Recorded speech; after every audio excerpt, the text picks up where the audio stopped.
Bismillahirrahmanirrahim. Nahmadu wa nasalli ala Rasulil Kareem. Assalamu alaikum and a very warm welcome to the Ministry of Foreign Affairs. Uh, I would first read out the Foreign Ministry's response to Prime Minister Modi's statement yesterday in Rajasthan. Pakistan categorically rejects the baseless, provocative, and irresponsible allegations made by the Indian Prime Minister during a recent public address in Rajasthan. The remarks, replete with distortions, misrepresentations, and inflammatory rhetoric, are clearly aimed at stoking regional tensions for narrow political gains. Such statements not only reflect a deliberate attempt to mislead the public, but also violate the norms of responsible statecraft.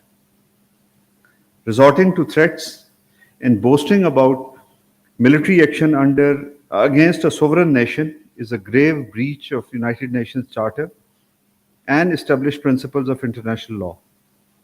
This dangerous approach undermines regional peace and stability. Pakistan remains a consistent and proactive partner in the global fight against terrorism. Any insinuation seeking to associate Pakistan with acts of terrorism is factually incorrect and patently misleading. It is a tactic often employed to divert attention from India's own internal challenges, as well as its repressive policies in the Indian illegally occupied Jammu and Kashmir. India's attempt to mask its serious human rights violations are well documented and well recognized by the international community. The plight of the Kashmiri people and their just struggle for self-determination cannot be obscured by aggressive rhetoric and political deflection. Pakistan urges the Indian leadership to exercise responsibility and restraint. Escalatory statements and belligerent posturing serve no purpose other than exacerbating tensions. Rather than resorting to fictitious narratives and warmongering for electoral mileage, India should demonstrate maturity by resolving outstanding disputes through peaceful dialogue and diplomacy. Pakistan remains firmly committed to peaceful coexistence, regional stability, and constructive engagement. However, our desire for peace should not be misconstrued as weakness. The people of Pakistan and its armed forces are fully prepared and capable of defending the country's sovereignty and territorial integrity. Any misadventure or aggression will be met with the resolute and proportionate response. Pakistan has demonstrated its resolve in the past and will do so again if required. The international community must take serious note of India's aggressive posture and hate-driven narratives that threaten regional peace. It is imperative to discourage such rhetoric and actions to preserve stability in South Asia. Glorification of conflict benefits no one, and the path to lasting peace lies in dialogue, mutual respect, and adherence to international law. Prime Minister Mohammad Shahbaz Sharif held telephone conversations with the President of the Islamic Republic of Iran, Masoud Pezeshkian, and the President of Arab Republic of Egypt, Abdel Fattah al-Sisi. While strongly condemning India's unprovoked attacks against Pakistan that led to martyrdom of innocent civilians, including women and children, the Prime Minister highlighted Pakistan's valiant armed forces' responsible, mired, yet befitting and forceful reply to the enemy. He reaffirmed Pakistan's firm resolve to defend its sovereignty and territorial integrity at all costs. He also expressed his concern over India's attempt to unilaterally hold the Indus Water Treaty in abeyance and emphasized that Jammu and Kashmir dispute remains the root cause of instability in South Asia. Developments in the Middle East, particularly the alarming situation in Gaza, were also discussed.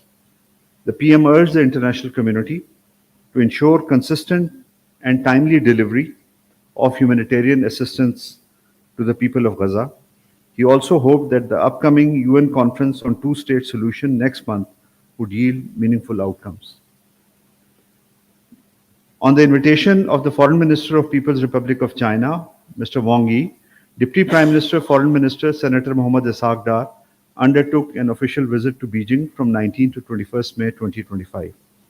During the visit, The Deputy Prime Minister, Foreign Minister held in-depth discussions with Foreign Minister of China, Wang Yi, and Minister for International Department of the Communist Party of China, Mr. Liu Jianchao, on the evolving regional situation in South Asia and its implications for peace and stability.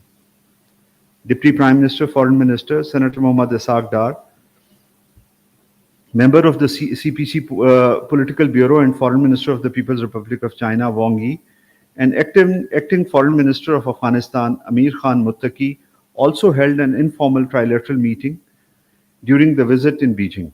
During the visit, the Deputy Prime Minister, Foreign Minister, Senator Mohammad Ishaq Dar also held meeting with Afghanistan's acting Foreign Minister, Amir Khan Muttaqi, in Beijing.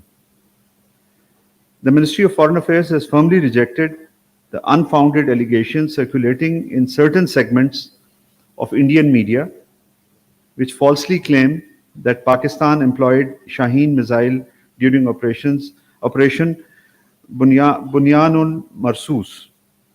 These claims originated following the release of a video by Indian Army's official Twitter handle, reportedly showing the use of Pakistan's Shaheen missile. Upon realizing that the claim was unsubstantiated, the Indian Army promptly deleted the misleading video. However, by then, sections of Indian media had already amplified the false narrative without verification. Regrettably, some Indian outlets continue to propagate this misinformation. Disseminating unverified and inflammatory content not only undermines regional stability, but also reflects poorly on the professionalism of official institutions. Pakistan categorically rejects the allegations that Pakistan attempted to target the Golden Temple, the most revered place in the Sikh faith. We hold all places of worship in the highest esteem and cannot think of targeting a holy site like the Golden Temple. In fact, it was India that targeted places of worship in Pakistan in the intervening night of 6th and 7th May 2025. The allegations leveled by Indian side cannot shift attention from this unacceptable act. Pakistan is the proud custodian of many holy sites of Sikh faith. Every year it welcomes thousands of Sikh pilgrims from across the world. Pakistan also provides visa-free access to Gurdwara Sahib Kartarpur through the Kartarpur corridor. In that backdrop, any claim concerning Pakistan's attempt to target the Golden Temple is absolutely baseless and incorrect. Pakistan condemns in the strongest possible terms the continued Israeli aggression in Gaza, resulting in deaths of dozens of Palestinians, as well as deliberate targeting of hospitals and other critical infrastructure, along with mass evacuation orders. The expansion of Israeli ground operations in Gaza, as well as its announcement to take control of all of Gaza, poses a grave threat to efforts aimed towards achieving peace and stability in the region. In addition, Israel also continues to deliberately obstruct critical humanitarian aid from reaching millions in dire need. Pakistan reiterates its call on the international community for an immediate end to Israel's genocidal campaign and to ensure a lasting ceasefire in Gaza. It also urges concrete steps towards provision of unimpeded humanitarian supplies to millions of Palestinians in dire need, as well as to hold Israel accountable for its egregious crimes. Furthermore, Pakistan reiterates its unequivocal opposition to any attempts to displace Palestinians from their ancestral lands, expand illegal Israeli settlements, or to annex any part of the occupied Palestinian territory. I thank you, sir. The floor is open.